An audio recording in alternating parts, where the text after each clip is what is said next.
तहरीक इंसाफ का मुनहरिफ अरकान को शो कॉज नोटिस जारी करने का फैसला। 13 मुनहरिफ अरकान के शो कॉज नोटिस पर party secretary general Asad Umar के दस्तखत। मुनहरिफ अरकान को 1 हफ्ते में मुआफी मांगकर पार्टी में वापस आने की मोहलत। वजीर आजम ने तहरीक इंसाफ की सियासी कमेटी का इजलास आज तलब कर लिया।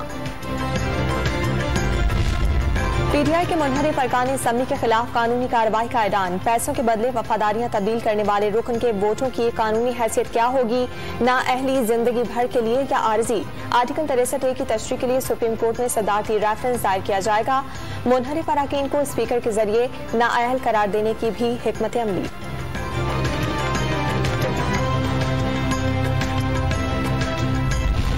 वजीर आज़म इमरान खान के खिलाफ तहरीक अदम एतमाद मौसूल हो गई। कौमी असम्बली सेक्रेटेरिएट ने अरकान को आगाह कर दिया।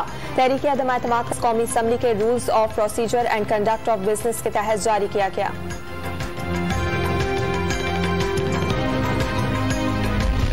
तहरीक इंसाफ की एक दिन में मजीद 2 विकेटें उड़ गईं। मुजफ्फरगढ़ से रुकने कौमी असम्बली आमिर तलाल गुबांग और भक्कर से रुकन अफजल खान ढांडला का तहरीक अदम एतमाद में जमीन की आवाज पर वोट देने का ऐलान।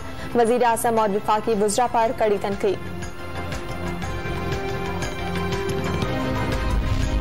चीन ने यूक्रेन में फौजी कार्रवाई के मामले पर रूस का साथ दिया तो नताइज भुगतना होंगे। रूस की तरह अमेरिका चीन पर भी पाबंदियां आयद कर सकता है।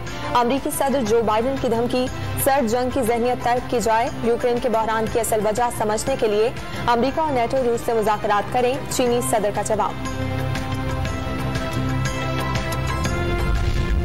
और Pakistani boxer Muhammad Waseem flyweight title के लिए आज बरतानिया के सनी एडवर्ड के मद्दे मुकाबिल होंगे। वजन की तरतीब में दोनों बॉक्सर्स की एक दूसरे को ललकार।